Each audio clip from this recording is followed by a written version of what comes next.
It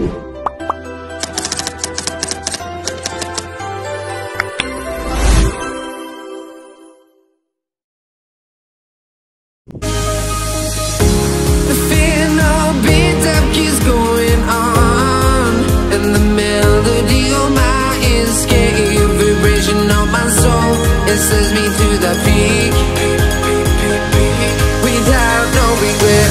You got no love without no love. You got no regret without no regret. You got no love. A melody where I belong in this life.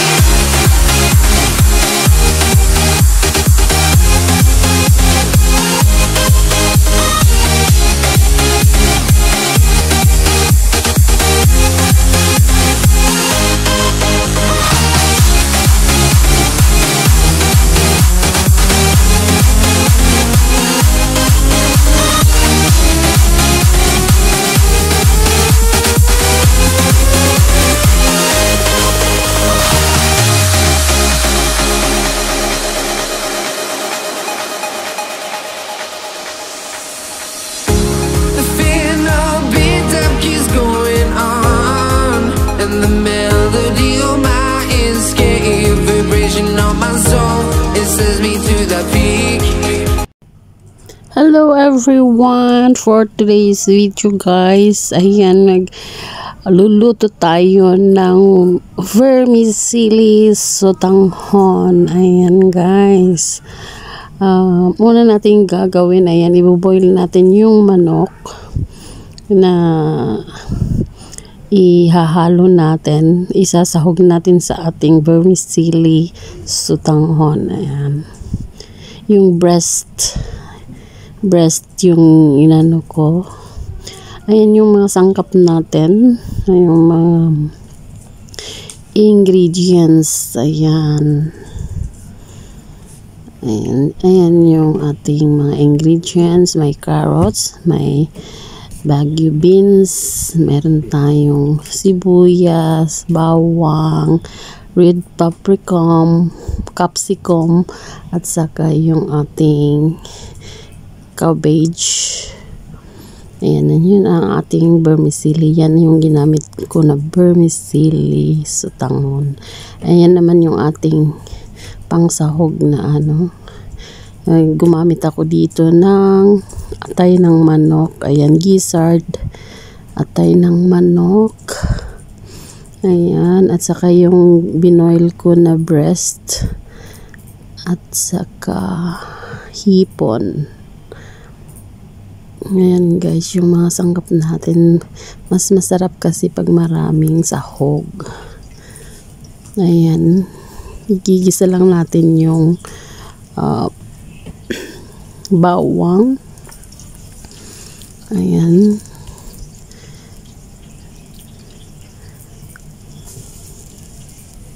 At saka susunod naman natin yung ating sibuyas.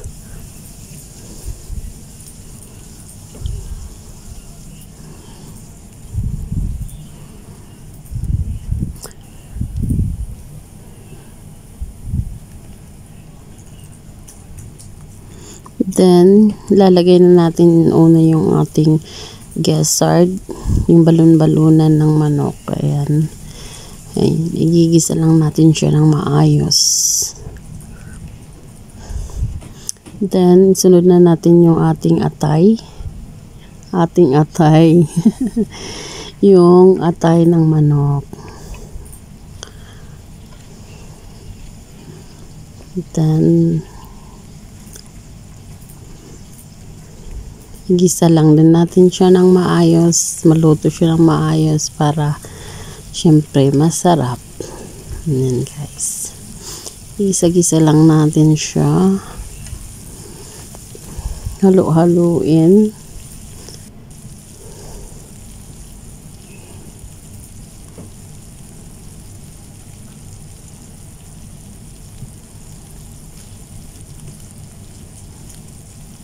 Ayan, then yung ating ilang pirasong hipon. Ayan, hindi ko na siya dinamihan Basta lang may pang ano.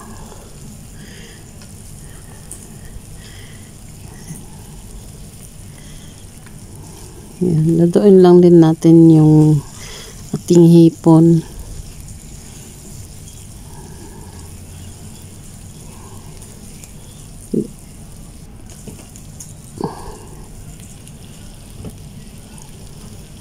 Ayan, luto na siya yung mga ano natin. Linagay ko na rin ang yung breast. Kasi ano, hinimay na breast. Kasi luto na yan, kaya hinuli ko siya. Yan, luto na yan. Binuil ko na yan ng maayos, kaya sa last ko na siya nilagay. Yan, so ihalo-halo mo lang siya, no need to cook well kasi ano na siya. Saka yan, naglagay na ako ng tuyo. Ayan.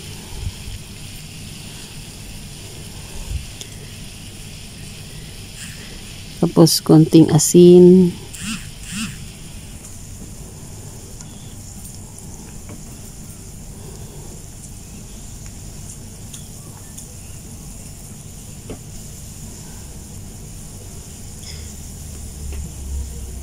Hirap guys, magluto na naka one hand kasi nakahawak ako ng CP, wala kasi akong stand, kaya sobrang hirap magluto na gano'n kasi isang kamay mo lang ginagamit mo. Ayan, then nilagay ko na yung Baguio beans.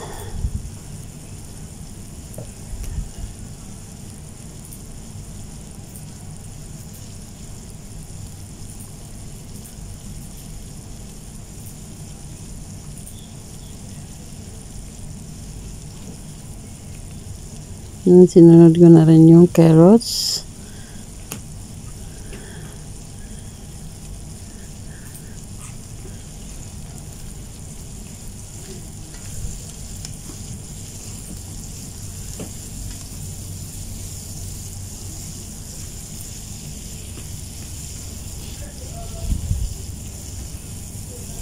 Dali lang naman magluto ng pansit, guys.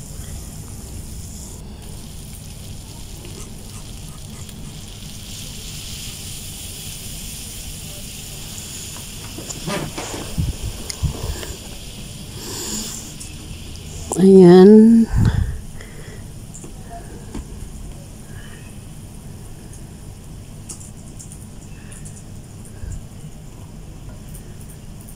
Ilagyan ko na pala yan siguro yung water dito.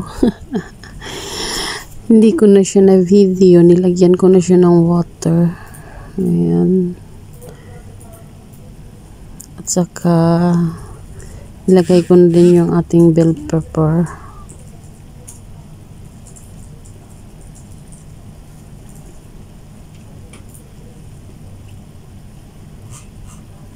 Then yung ating cabbage. Yung ginamit kong cabbage, guys, is yung ano lang siya. Yung tawag nila doon. Basta cabbage. Ayan, nakulo-kulo na, guys. So, ang ginawa ko is inano ko yung sinala ko yung hiniwalay ko yung water and saka yung mga kasi lulutuin natin yung ating sutanghon. Ayan, sa the same na kawali ko na pa rin ninuto. Ayan, ibalik ko lang yung tubig niya, yung sabaw niya, bale binalik ko lang siya para yun ang gagamitin nating sabaw sa ating lulutuin sa tanghon. Ayan. Yan. Tapos pag kumulo na siya, guys, yan, pinakulo lang siya ulit. Ilalagay na natin dyan ang ating sutanghon na binabad ko na yan siya din sa tubig, yung sutanghon natin, para mas mabilis siyang maluto. Ayan. Lagay ko na yan ang ating sutanghon.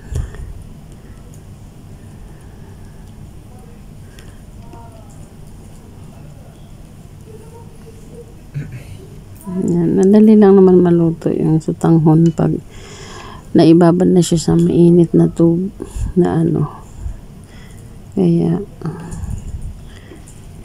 ayan.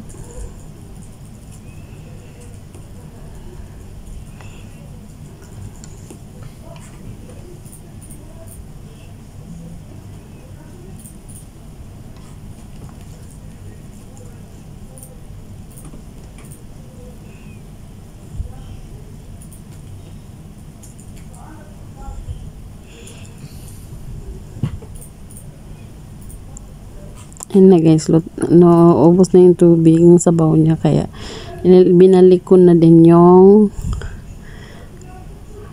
mga natin, ingredients, mga sahog.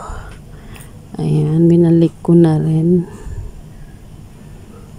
Saka ihalo-halo na lang ulit.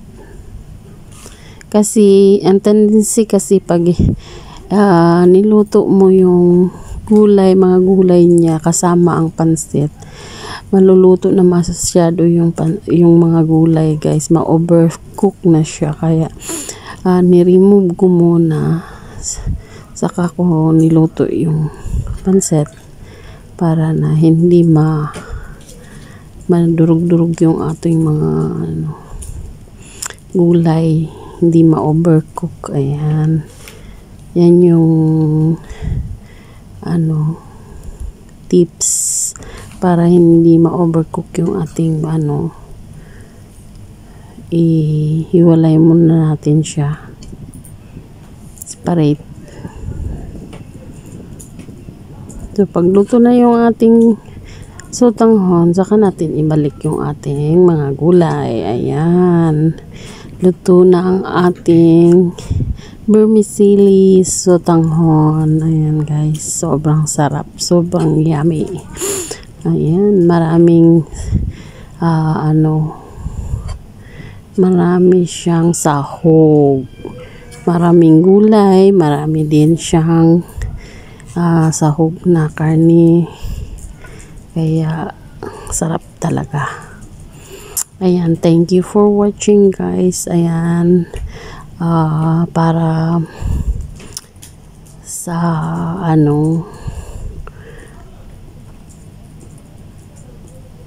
follow niyo naman, subscribe for more Pyrox Wonder. Thank you so much. Bye bye.